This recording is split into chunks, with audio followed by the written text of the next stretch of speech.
I'm thinking about Joseph Ossai today. Yeah. You play hard. He's a second year guy, was injured a lot his first year. So this is clearly the biggest game of his professional career, bar none. And to have that happen, to feel like you lost the game for the Bengals when there was no guarantee that the Bengals would prevail in overtime, but certainly it did ensure that they could not come back in overtime. And the way that Mahomes was looking towards the end of the game, I think you could reasonably say that the Bengals probably had like a 55 to 60% chance of winning that game. I would have taken them in overtime, given the fact that Mahomes clearly, whatever pain meds that he was on, whatever injection that he had gotten in that ankle, whatever adrenaline that he had to start the game, was starting to wear off because the Chiefs were really struggling offensively in the second half. It also has to do with Lou Anarumo's, I can never say his name, Anarumo. Anarumo's defensive adjustments, which have been legendary throughout this recent success with the Bengals. But man, let's play this clip of Jermaine Pratt coming out, walking into the locker room.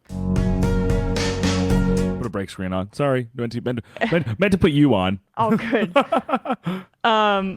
Let's play this Jermaine Pratt thing here because I don't want to show the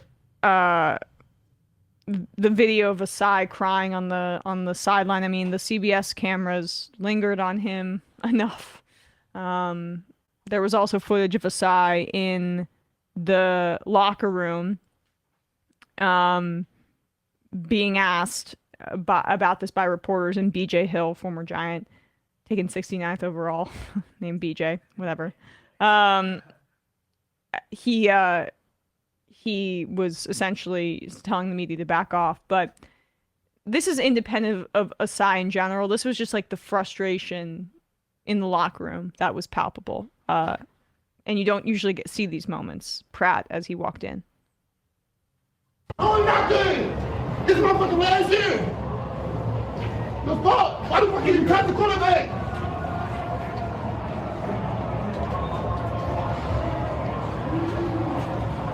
Just screaming to himself there.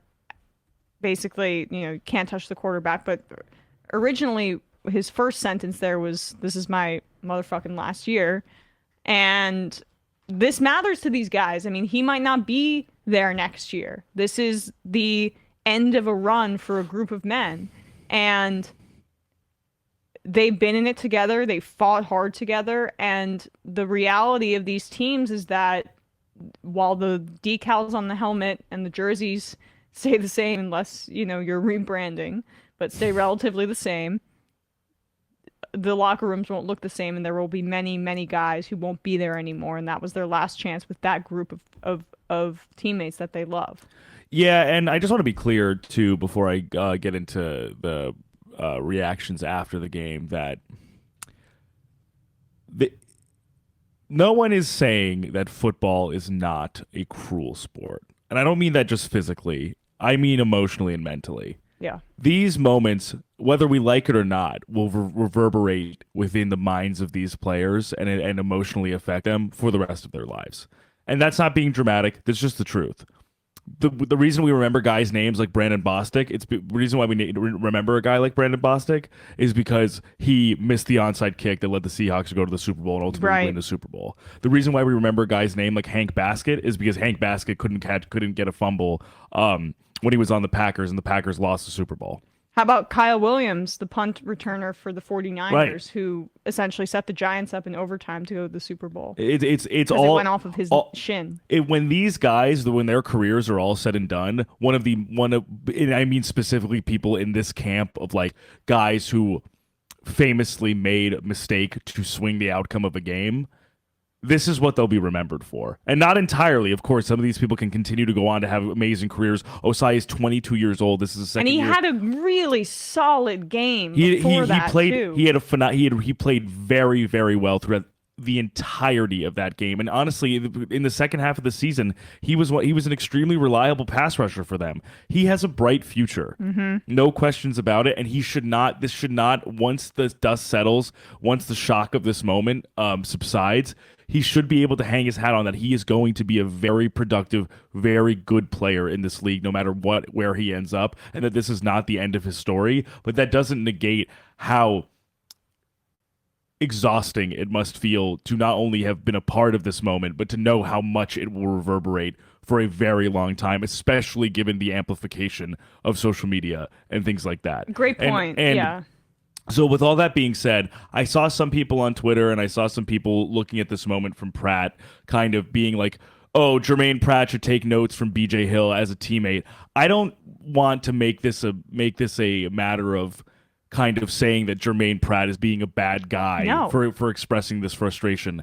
Their season's over. And he also wasn't in the vicinity of Joseph Ossai at that point. Ossai lingered on the bench. Right. They were many minutes. These guys are all devastated, and there's different ways that devastation manifests itself. Like Pratt, I guarantee you did not necessarily. I would not necessarily think, knowing, based especially off of how BJ Hill comported himself when Ossai was taking questions from the media.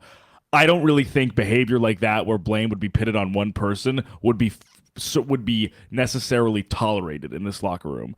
So, as much as people I think want to take this 12-second soundbite and make it seem like Pratt is a bad teammate, I don't think that's the case. I think this is a man completely hopped up on adrenaline, having played one of the most important games of his life and coming up short because of given the score, given the time. We have to remember too that these moments, and that's what they are. They're moments. They're fleeting. If Osai's leg is inverted one way, if he stops, if he just goes out of bounds, if his hand does not reach Mahomes' back, it's a different outcome. Yeah. These are split second decisions, and so for it to be over and it to be over because of a situation, because of that play, it's hard to control how you react to these things. I just want to give a lot of grace to these players. Yeah, of course. I mean, the only reason these are human beings, and the emotions are and first of all, Ossai, that was the right call. We'll get into the refereeing and for the rest of the game in a bit, but that was the right call. And it's also the cruelty of it is punctuated by the fact that football, these games are single elimination.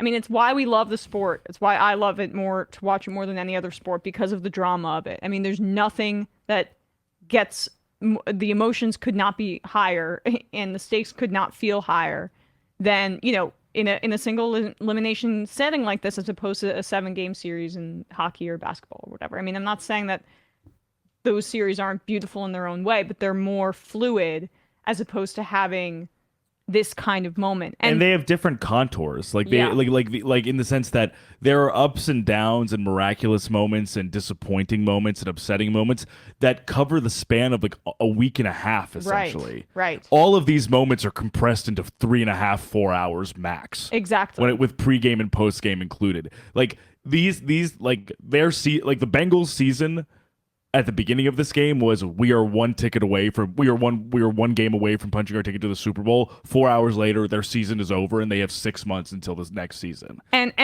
to add to that point, I was just looking up Jermaine Pratt's contract. He's on an expiring. It's the end of his contract. Yeah. Like Ossai, who was also a 3rd-round pick, but he was a 3rd-round pick in 2021. Oh, okay, got it.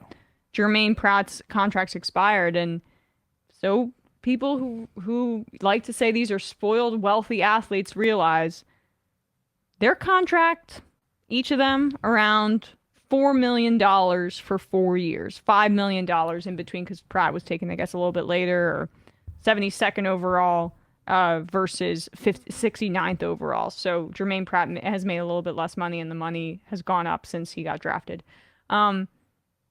These are legacy-making moments for these players. Yeah. And Jermaine Pratt thinks, if I go to the Super Bowl, first of all, they're getting game checks for these extra postseason games.